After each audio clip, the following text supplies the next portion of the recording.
સોનગઢ મામલતદાર કચેરીમાં આધાર અપડેટ અને કેવાયસીની કામગીરીમાં વધારો કરાયો છે। વાલીઓ અને વિદ્યાર્થીઓને પડતી મુશ્કેલીઓને ધ્યાનમાં લઈ 1 ઓક્ટોબરથી અપોઇન્ટમેન્ટ પદ્ધતિ શરૂ કરવામાં આવશે।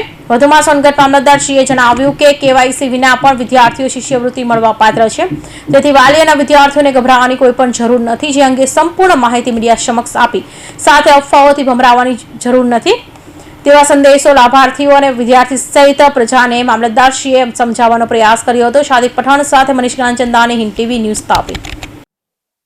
અત્રેના તાલુકામાં 20 જેટલી આધાર કીટ કાર્યરત છે, જેમાં CSC કેન્દ્ર ખાતે તેમજ ગ્રામ પંચાયત ખાતે પણ કીટો કાર્યરત છે, જેમાંની અમુક કીટો ટેકનિકલ અને વહીવટી કારણસર બંધ છે, જેને શરૂ કરવા માટે સંબંધિત વિભાગને તાત્કાલિક શરૂ કરવા માટે જાણ કરવામાં આવેલ છે।